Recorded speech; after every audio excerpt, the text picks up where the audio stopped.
Bonjour, Hello. salut Fred, Salut tout le monde. enchanté de te retrouver ici avec moi pour cette nouvelle interview entrepreneur que j'organise comme vous le savez assez régulièrement. Je suis ravi moi de t'accueillir. Il faudrait juste que tu te décales un peu sur la droite parce que du coup on te voit de profil et c'est un peu dommage.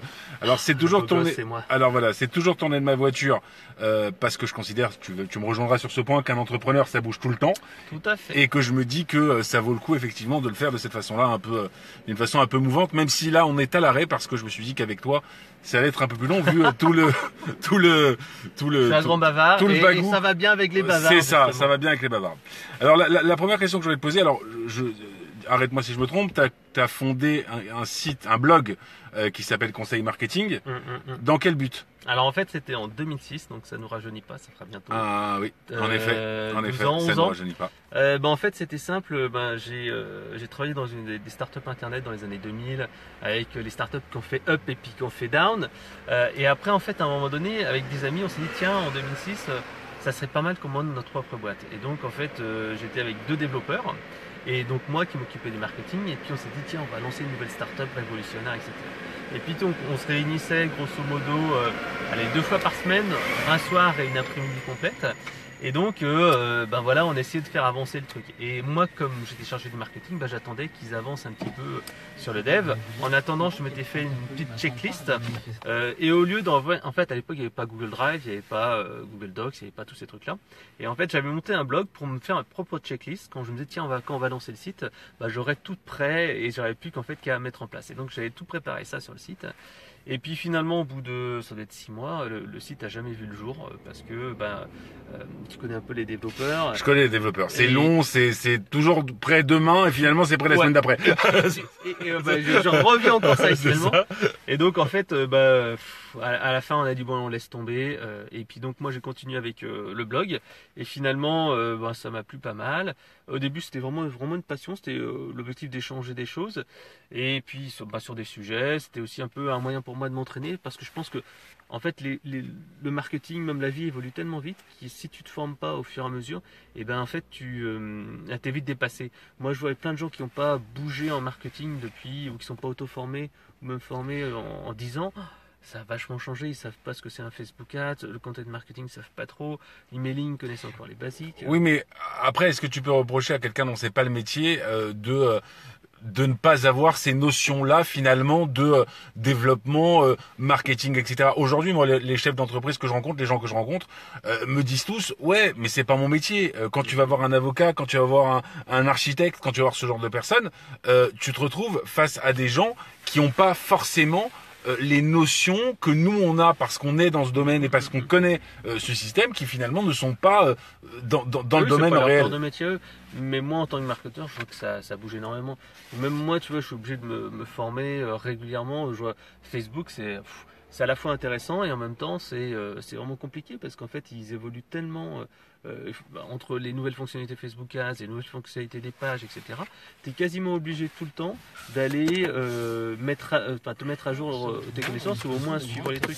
Moi, tu vois, je suis quelques sites comme ça et je dis ah tiens, il y a un nouveau truc sur YouTube, il y a un nouveau truc sur machin. Donc il faut, je parle à titre marketeur, de se mettre à jour régulièrement.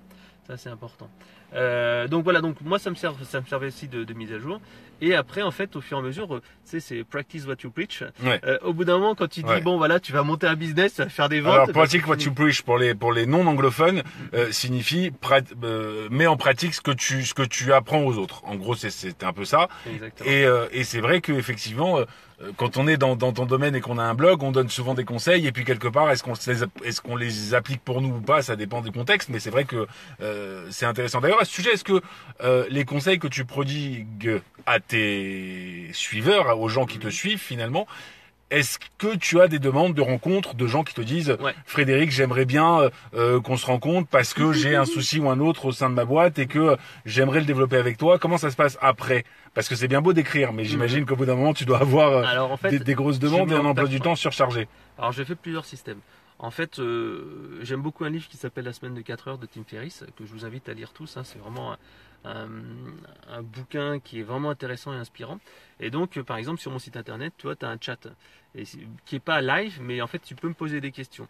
Et en fait, quand tu poses des questions à ce chat-là, ça envoie un email que je reçois, que je reroute en fait à une assistante virtuel qui est à Madagascar et en fait qui a tout un 50 pages de réponses. Ouais, d'accord. Donc ça veut dire que c'est pas toi qui réponds. Alors je réponds Salaud. Non, je réponds. Salaud. Parce qu'en fait, j'ai créé en fait c'est moi qui ai créé toute la FAQ et donc il y a toujours des demandes récurrentes, c'est comment trouver des clients, comment faire ceci, comment faire cela, c'est elle qui gère. Et ensuite tout ce qui est demande spécifique, tout ce qu'elle connaît pas, elle m'envoie la réponse, elle me dit chat que je peux pas répondre et c'est moi qui réponds et je rajoute ça dans la FAQ.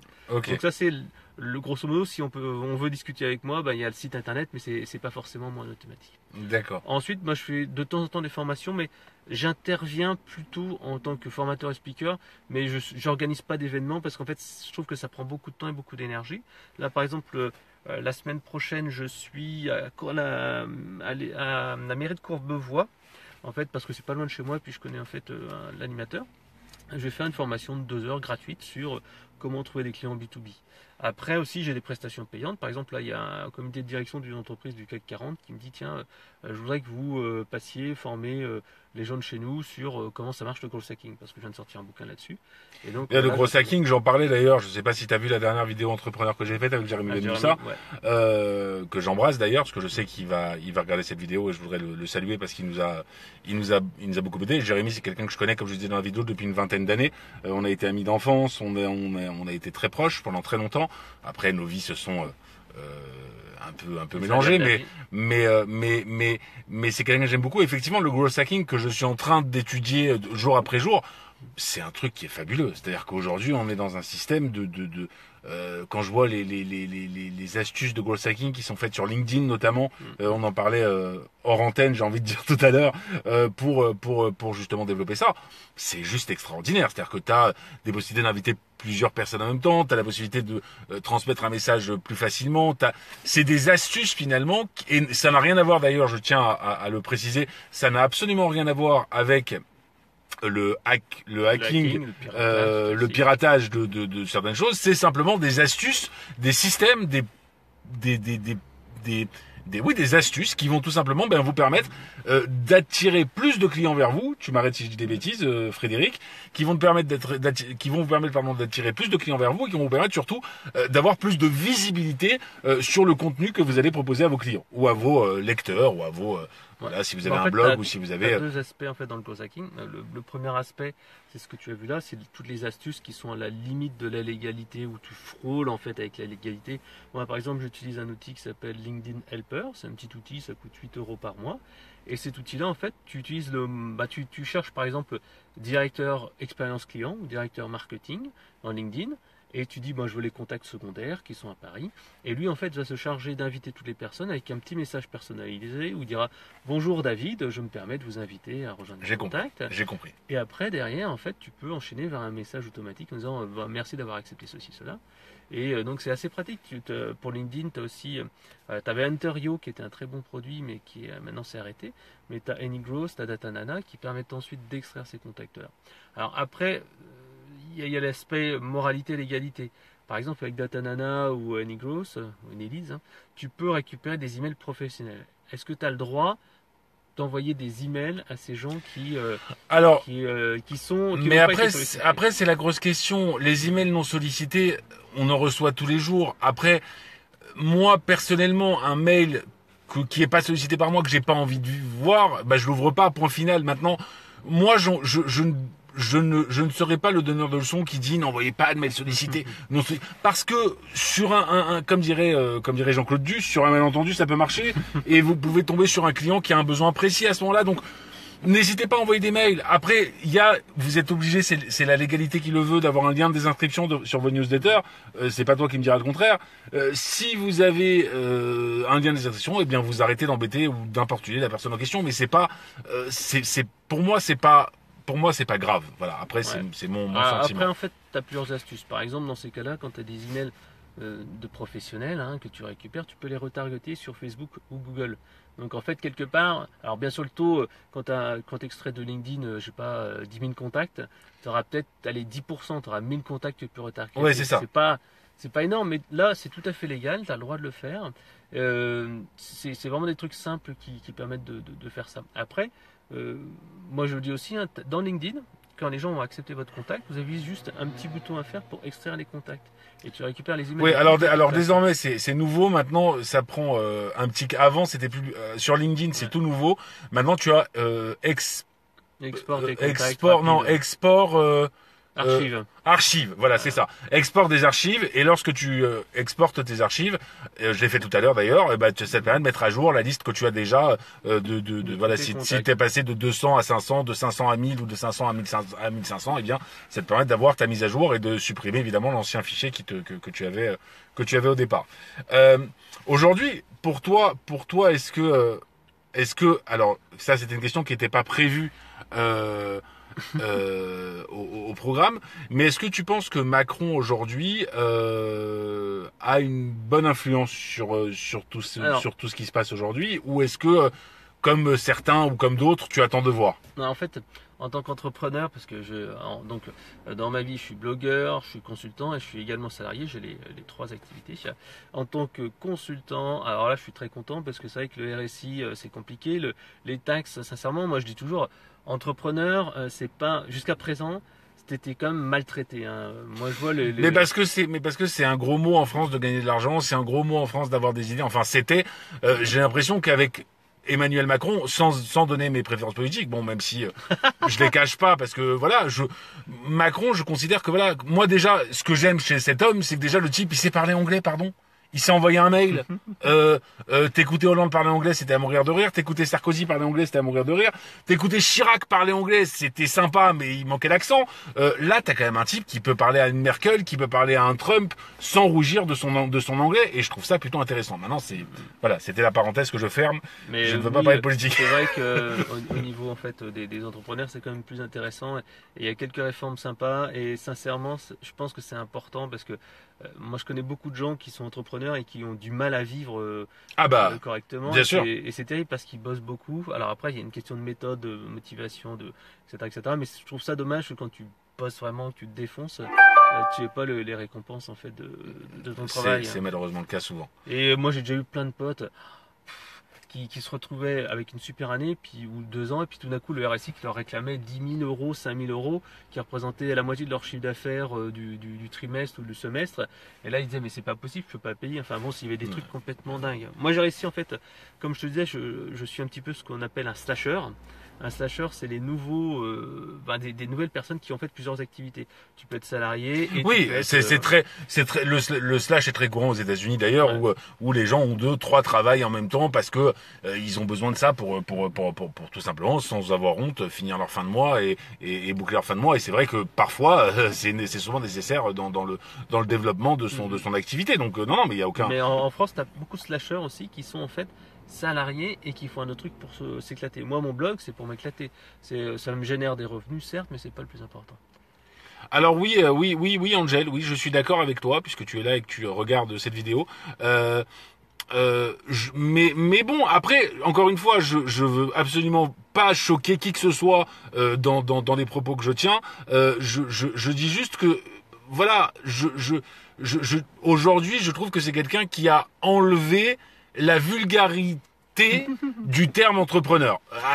Ça a souvent été une insulte, entrepreneur. Aujourd'hui, ça l'est un peu moins qu'avant. C'est mon avis. Après, encore une fois, après, Macron a plein de défauts, a plein d'autres qualités, plein d'autres défauts. Je ne donne pas mon opinion politique, mais c'est ce que je pense. D'après toi, Frédéric, quels sont les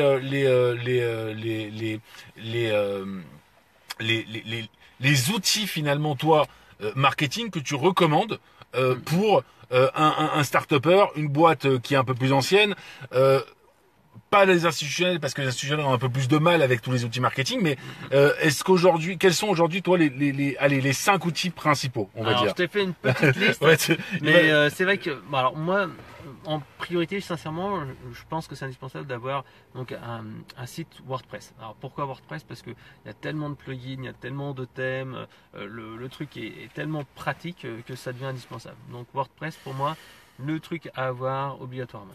En complément. Alors WordPress, pour les néophytes, c'est effectivement une plateforme qui vous permet de créer votre site internet. Bon, alors il faut quelques notions quand même de programmation parce il y a quelques petites choses à se connaître, à savoir, à mettre en place. Bon, si besoin, vous appelez bavarde, on est là. mais l'idée, c'est vraiment voilà, d'avoir un outil qui vous permette. C'est un CMS, ça s'appelle un CMS, Management System. Voilà, Content Management System. Merci beaucoup. Et du coup, voilà, ça vous permet effectivement de développer votre site internet et je trouve que c'est important d'avoir un site internet aujourd'hui, quelle que soit votre activité, même ceux qui disent que c'est pas important d'avoir un site internet parce qu'ils ont une activité dont ils en ont pas besoin, parce que ça marche avec le bouche à oreille, parce que ceci, parce que cela, un site internet c'est indispensable, moi je vous le dis, je le pense clairement, c'est totalement indispensable. Alors lié à ça, un plugin qui s'appelle ThriveTheme, qui est en fait un outil américain qui permet de créer des pop-up. ThemeThrive, tu m'as dit. ThemeThrive, qui permet de créer des pop-up, qui permet de créer très simplement WYSIWYG des landing pages. Alors WYSIWYG c'est what you see is what you get. Ça signifie ce que vous voyez à l'écran, c'est ce que vous aurez finalement. Voilà, c'est vraiment simple et n'importe qui peut commencer à créer sa petite landing page, créer ce petit formulaire de pop-up, un truc qui va être joli. Et ils ont même un formulaire de quiz qui permet après de segmenter tes clients. Donc c'est un truc qui coûte $19 par mois. Sincèrement, c'est vraiment pas cher et ça permet de faire des choses sympas. En complément, on parle toujours des emails. Les emails, c'est pas mort. Moi, j'utilise un outil qui s'appelle GuestResponse. Alors, j'ai testé Mailchimp, j'ai testé Aweber, j'ai testé SG Autorépondeur, etc. Et là, maintenant, je passe sur cet outil qui est vraiment pas mal parce qu'il est pas trop cher et il a plein de fonctionnalités. Donc, marketing automation, envoi d'email et tout ça. Donc, il est plutôt bien foutu. Donc, ça, c'est un outil que j'aime bien. Après, évidemment, le smartphone. Le smartphone que moi j'utilise tout le temps, à la fois en fait pour prendre des notes, à la fois pour faire des podcasts, des livecasts comme tu le fais maintenant. Pour la génération leads, je pense que c'est vraiment essentiel de faire du Facebook Ads maintenant et de Google AdWords. Les deux en fait sont vraiment liés, sont vraiment importants. Alors oui, je te rejoins, sauf que j'ai quand même une réserve par rapport à ce que tu dis. Ne vous lancez pas dans le Facebook Ads et ne vous lancez pas dans le Google AdWords sans avoir, et c'est pas pour promouvoir les bavards plus qu'autre chose, mais ne vous lancez pas sans faire appel à des professionnels parce que Facebook Ads c'est bien pour une promo, pour deux promos, pour trois. Mais si vous voulez faire du travail sur du long terme et faire quelque chose de précis, il vaut mieux faire appel à une agence qui ont l'habitude de travailler et qui ont ce genre de choses parce en tête. Fait, le truc c'est que Facebook et Google, ils sont malins, leurs interfaces sont vraiment simples à utiliser et tu peux dépenser vraiment beaucoup d'argent. Oui, ça on est bien d'accord. Le problème c'est d'avoir le ROI et c'est pour ça en fait qu'il faut bien sûr donc une belle landing page. Il faut également un bon outil de tracking des URL. Alors, tracking des URL, je vais traduire parce qu'il a beaucoup de termes techniques, notre ami Frédéric, et on n'a pas forcément face à nous des gens qui comprennent. Voilà, le tracking d'URL, c'est effectivement savoir d'où vient. Si vous avez un client, par exemple, qui arrive sur votre site et qui achète quelque chose, si vous voulez le tracer, c'est possible de savoir d'où il vient.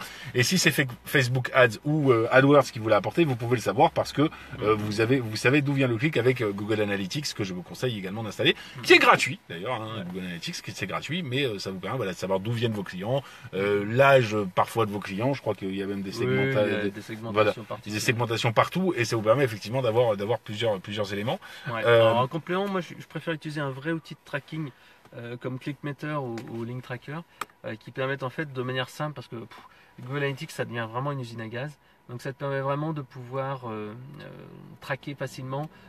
Tu fais un tweet, tu fais un Facebook Ads, tu publies sur un groupe Facebook, tu publies sur un groupe LinkedIn, tu fais ceci, tu fais cela, tu sais en fait combien de personnes sont venues et si ça a transformé ou pas, et ce qui permet vraiment de suivre ton truc. Après, il y a un autre outil que j'adore et que moi je recommande tout le temps, c'est SEMrush. SEMrush en fait c'est un outil qui te permet donc de vérifier ton positionnement, qui te permet de voir quels sont les mots-clés de tes concurrents, quels sont les mots-clés qui génèrent le plus de trafic avec quelle concurrence. C'est vraiment pour moi cet outil-là au départ, il y a une version freemium qui est vraiment très limitée. Après le produit il coûte quand même 60 € par mois, c'est un peu cher pour une petite boîte. Mais en tout cas c'est vraiment un super outil. Quand on veut faire un petit audit, on prend pendant un mois, on fait son audit de référencement, on regarde ses mots-clés et tout ça. Et c'est un outil qui est vraiment au niveau rapport qualité-prix. Payez une fois un abonnement d'un mois et vous en serez vraiment content. Donc ça, et puis si ça marche, vous paierez le second mois, comme dirait l'autre. Ouais. Voilà. Alors après, c'est vraiment plus un outil pour les agences. Faut vraiment se dire. Oui, j'ai bien compris. Je trouve que c'est un petit peu cher pour pour rien qu'un parti. Enfin, pour la partie audit pendant un mois, c'est très bien, mais après, c'est un petit peu cher. Bon. Aujourd'hui, selon toi, quelle est enfin, là ou les meilleures boîtes qui réussissent leur marketing aujourd'hui? Alors, qui sont, enfin, disons, qui sont à l'aise avec le marketing et dans lesquels, sur lesquels tu miserais en termes de marketing et desquels ouais. d'ailleurs tu as déjà parlé éventuellement.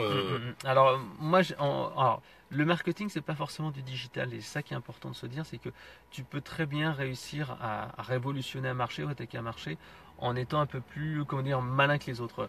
Et juste à côté, en fait, à peu près à 500 mètres d'ici, juste derrière, tu as les locaux de Michel et Augustin. Et je trouve que ça, c'est un exemple purement intéressant. J'adore. Je vais même te dire, Frédéric, excuse-moi de t'avoir coupé. J'adore parce que Michel et Augustin, d'abord, c'est très bon.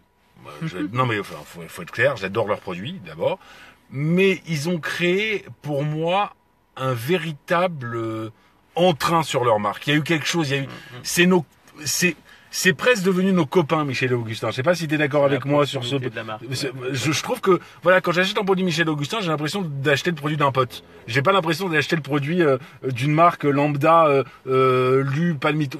J'ai l'impression d'acheter le produit d'un copain. Genre, je vais acheter le petit cookie qui m'a fait machin. Pour moi, je trouve ça super intéressant. En fait, c'est tout le storytelling qui est là-dedans. D'ailleurs, tu le croises dans la rue, il passe de temps en temps dans le quartier. Je crois que ça est Augustin. Je l'ai déjà rencontré, je lui dis bonjour vite fait. Mais bon, c'est vrai que t'as du mal un peu. Je vais pas lui faire signer un autographe. Mais en tout cas. Un selfie, c'est fini les autographes, Frédéric. C'est fini les autographes. C'est l'ancien temps. C'est les selfies maintenant. Hein, c'est terminé.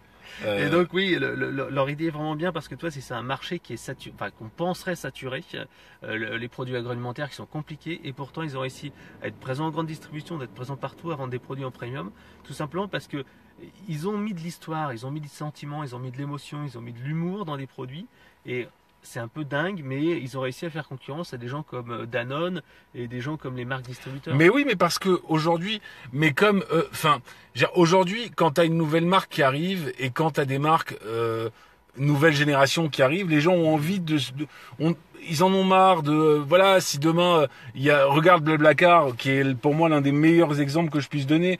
BlaBlaCar est une boîte qui a aujourd'hui été rachetée, sauf erreur de ma part, par la SNCF.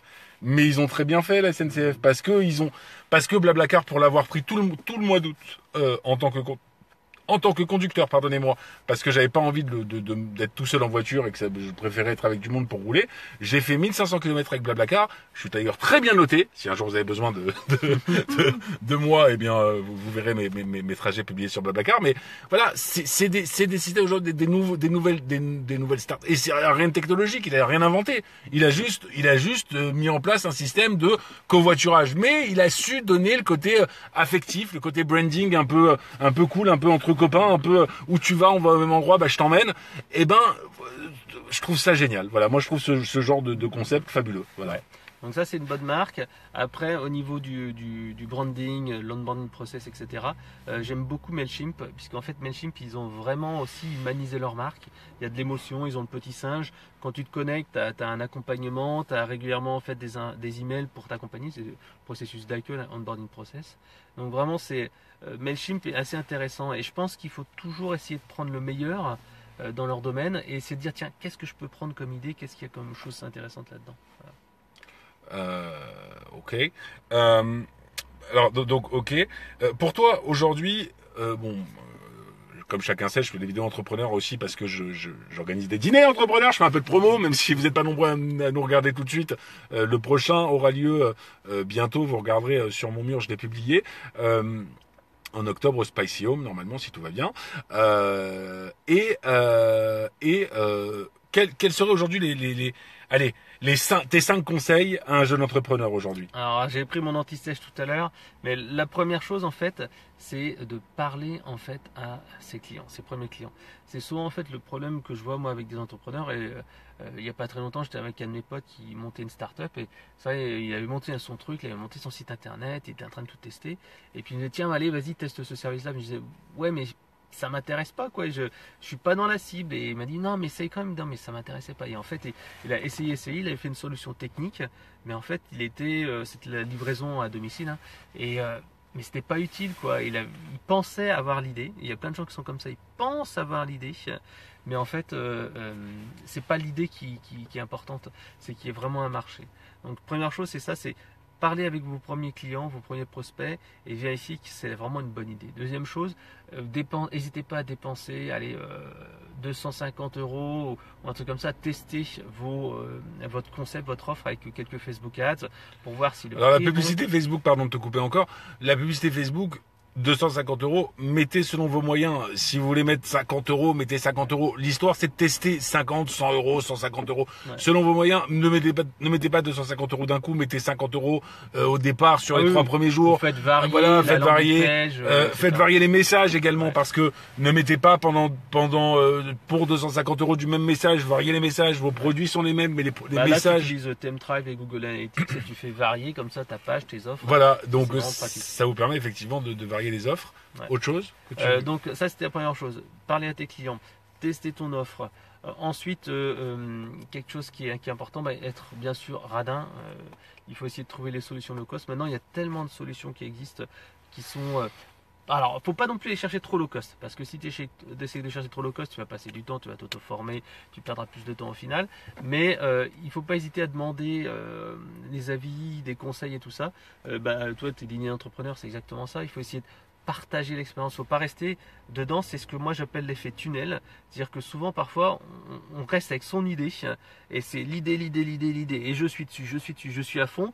Et puis sort le produit et puis bam, je me rends compte que c'est trop tard, j'ai plus beaucoup de financement et je me pète la gueule, c'est fini. Au contraire, il faut parler de son idée, il faut être ouvert, il faut en discuter. Moi, je dis toujours, l'idée ne vaut rien du tout. je suis totalement d'accord, j'allais te C'est la rejoindre. réalisation. J'allais te rejoindre là-dessus. Parler de votre idée, ça vous fera jamais perdre quoi que ce soit. Ouais, il y a plein de gens qui disent mais non, mais oui, je pense mais ça sert à rien. Vous allez garder une idée pour vous et le résultat, remarque, c'est bien, il y a que vous qui la connaîtrez. L'idée, au contraire, le truc, c'est d'en parler à un maximum de personnes. Ne donnez pas, si vous créez un algorithme, l'algorithme que vous allez créer, c'est pas le but, mais parlez de l'idée globale, parlez de ce que vous avez derrière, parlez de ce que vous allez proposer comme concept, de ce que vous allez développer comme produit, ne peut que vous donner des avis, même si vous avez des gens qui vous disent c'est nul, eh ben très bien. Prenez-les, vous savez, le terme c'est nul, pour moi, c'est un avis objectif. On vous dit c'est nul, très bien. Eh ben revenez voir la personne qui vous a dit que c'était nul, avec le produit amélioré. Prenez-le comme défi. Moi, moi, les gens qui me disent c'est nul quand je propose quelque chose, je reviens souvent voir ces gens-là avec un truc amélioré ou un truc modifié, en leur disant et maintenant, est-ce que je trouve toujours ça nul? Et c'est eux qui vont finalement te dire ah ouais, putain, t'as mis ça, c'est pas bête.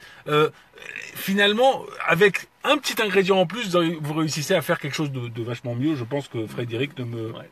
Et justement, c'est l'autre conseil. C'est encore une fois, moi, ce que j'appelle l'efficacité maximale, qu'on nomme maintenant le growth hacking. C'est-à-dire qu'en fait, n'essayez pas d'atteindre la perfection. On a le concept de MVP, produit minimum viable. Il faut réussir à faire le produit qui fera à peu près 80% des demandes avec ce que j'appelle moi la fonction qui tue. C'est-à-dire que les clients ils doivent acheter pour une raison ton produit. Et c'est cette fonction que tu dois faire le plus possible. Toi, il n'y a pas longtemps, moi je sors une app mobile là, et il n'y a pas longtemps j'ai vu le crédit fais la promo, c'est le moment. Hein. Oui, bon, on en parlera après. mais donc en fait, tu vois, j'ai vu le Crédit Mutuel en même temps qui sortait une application qui faisait conciergerie, qui faisait tes comptes, qui faisait rappel de machin. Ils étaient tellement pas sûrs de leur proposition de valeur qu'ils en avaient rajouté des tonnes. Il faut faire exactement le contraire.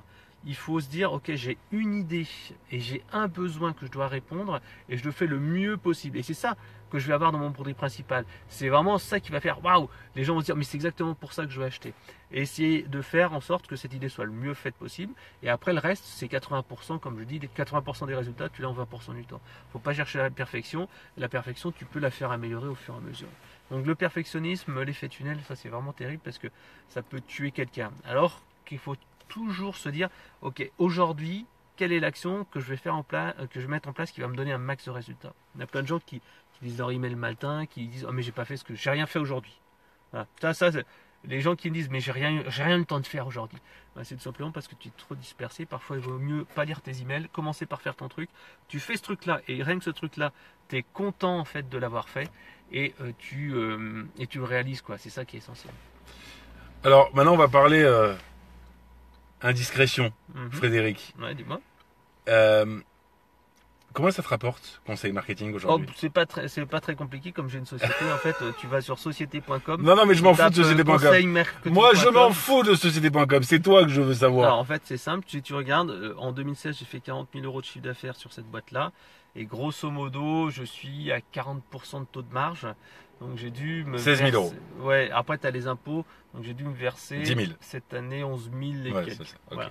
Donc en fait, comme on l'a discuté avant, c'est pas non plus mon activité principale, hein. Je suis en parallèle salarié, product manager, et donc en fait, tu vois, ça fait, on va dire un quart de salaire, un quart de revenu global en plus. Donc c'est pas mal. Après, non plus, j'essaye quand même de penser à ma famille, j'essaye quand même de me distraire, j'essaye de pas bosser trop. Et ça, en fait, c'est pour ça que j'aime bien le livre La semaine des 4 heures, et je la recommande vraiment à tous les entrepreneurs. Parce qu'en fait, je connais trop d'entrepreneurs qui sont, enfin, qui bossent jour et nuit et qui en fait délaissent leur santé, leur vie personnelle. Il n'y a pas longtemps, je lisais une étude qui disait que travailler en ayant très peu de sommeil ou en étant vraiment crevé, c'est comme si tu allais au travail en étant bourré. C'est-à-dire que tu as des problèmes de cœur, tu as Ah, des bah, bien problèmes sûr. Bah, bien sûr. de sucre, etc., etc. Et donc, tu as plein de gens qui sont surmenés, qui sont KO, alors que parfois, il faut essayer d'optimiser mieux son temps, déléguer, sous-traiter. Et c'est pour ça que j'aime bien la semaine de 4 heures. Et vraiment, je l'encourage, tous les entrepreneurs, à le lire. Si vous êtes débordé, ne lisez pas le livre. Vous allez en fait sur audible.fr. C'est le service de livre audio d'Amazon et c'est gratuit, c'est-à-dire que ton premier livre est gratuit, c'est-à-dire que tu mets ton numéro de carte de crédit, tu ne seras pas débité tout de suite, tu seras débité le mois d'après, donc bien sûr juste à la fin tu arrêtes l'offre. Évidemment. Et tu peux le faire sur plusieurs emails. Moi maintenant je suis abonné parce que j'aime bien ça, mais tu as le bouquin La semaine de 4 heures, tu peux l'écouter sur ton Walkman, tu peux l'écouter dans ta bagnole, etc. Walkman. Ouais, Non mais, smartphone, non mais ça c'est un mot, smartphone. ah, quand même. Ouais, Walkman. je vais faire passer, je vais encore trahir mon âge. Je vais pas demander d'ailleurs, quel âge as-tu, Frédéric? Je suis né en 74, donc ça me fait 43. 43 ans. Bah, je suis un peu plus jeune que toi, hein. Ah, j'ai que 40 Bah oui, ans, mais moi. moi j'ai des cheveux gris, tu vois, Ouais, je commence à ouais, l'avoir que tu ouais, es dans la 16, ouais. Donc, oui. Mais moi, donc, je m'attendais, quand je t'ai eu au téléphone, je m'attendais à avoir un jeune de 25 ans. Ah bah non, 25 ans. Attendez, je les ai conseil eus, marketing, très je me dis, longtemps. attends, le mec, c'est un start-upper, il a 25 ans. Bah, les startups, je les ai connus à l'époque des vraies startups en l'an 2000. Eh oui, C'était, moi aussi. Le ouais, beau mais temps. c'était- Ouais, Le mais beau- c'était dur, mais en tout cas, c'était formateur. Et Ah.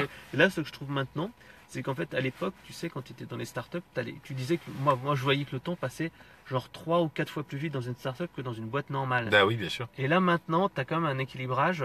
Je pense qu'une startup, maintenant, est à peu près va 2 fois plus vite qu'une boîte normale. Bah oui. C'est vraiment une grosse évolution.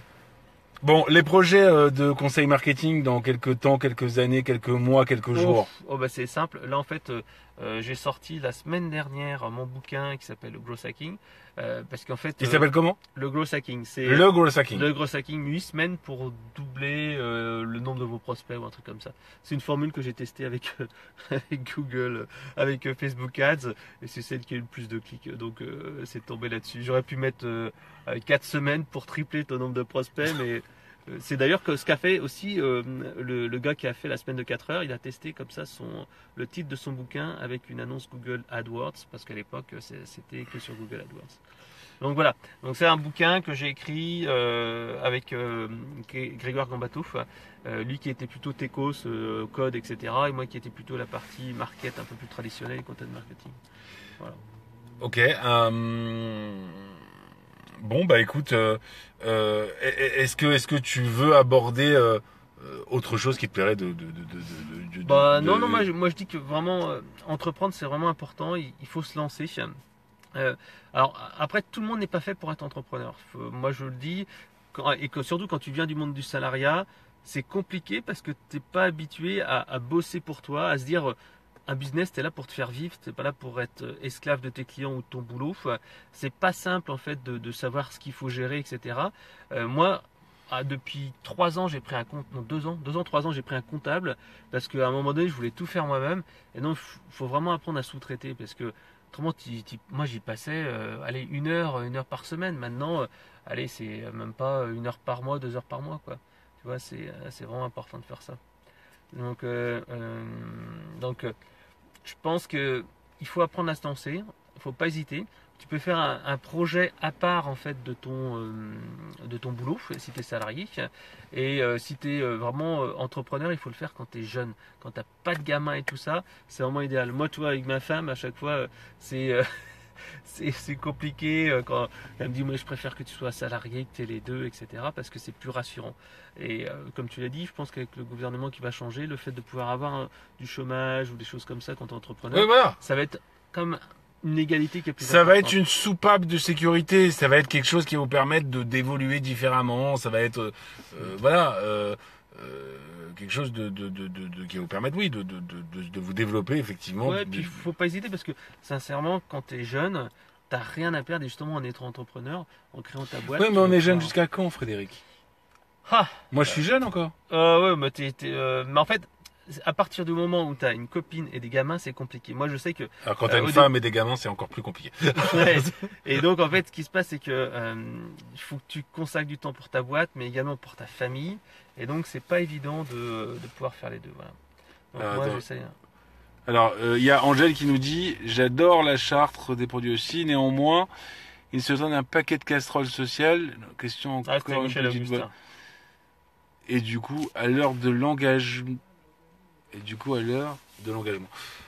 Ouais, après, pour Michel et Augustin, je connais pas les La face cachée. de la Michel la face cachée de Michel et Augustin. Mais c'est vrai que Angèle, après les problèmes sociaux dans les boîtes, t'en as tout le temps, quelle que soit la boîte.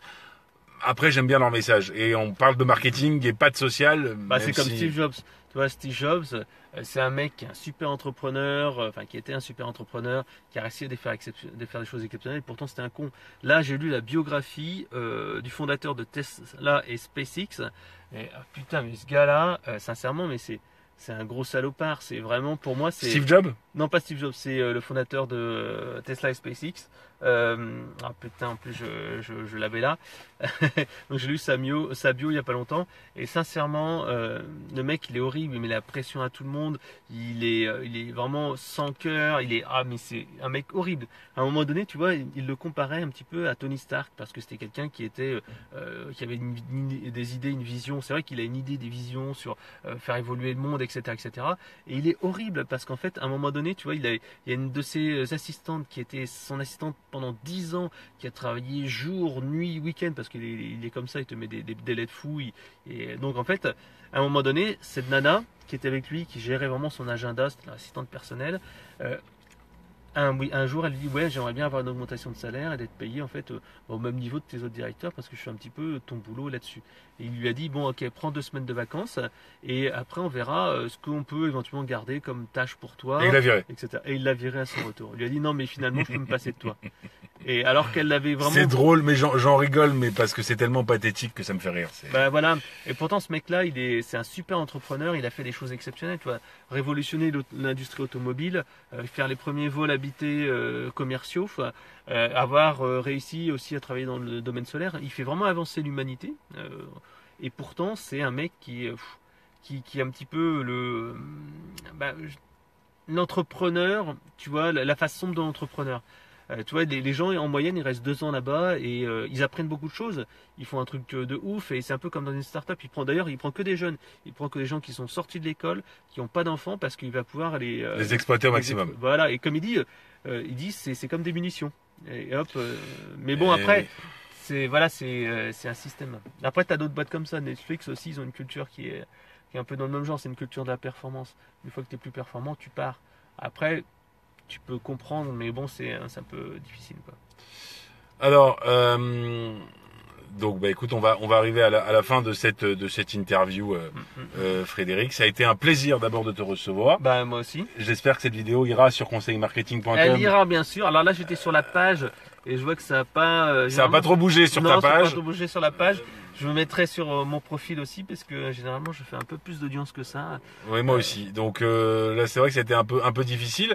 Mais nous avons quand même Angèle, que je veux remercier, parce qu'Angèle est restée toute la vidéo. Il reste 2 personnes encore qui me regardent de mon côté, et 0 de ton côté, mais ça va venir. C'est parti, c'est De toute façon, revenu. ça sera sur YouTube, ça Voilà. sera sur mon profil Facebook.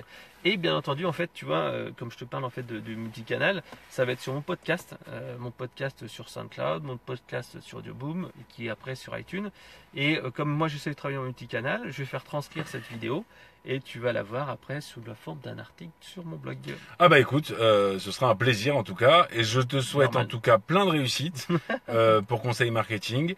Je te souhaite plein de bonheur dans ta vie familiale, et j'espère que Conseil Marketing sera là encore très longtemps.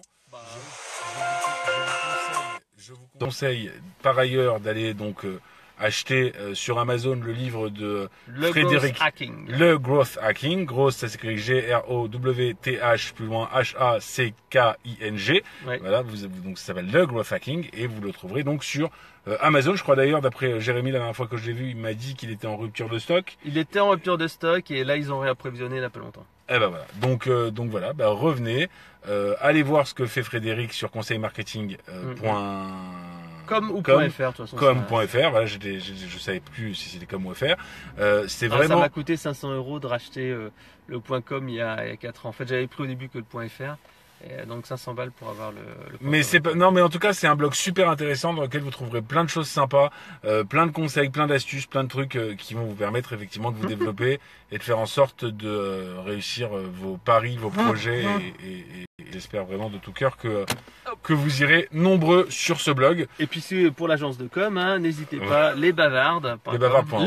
Les-du-6 bavard.com, voilà, vous pouvez évidemment retrouver tout ça. Je vous souhaite en tout cas moi une excellente soirée. Mon emploi du temps est un peu compliqué, ce qui fait que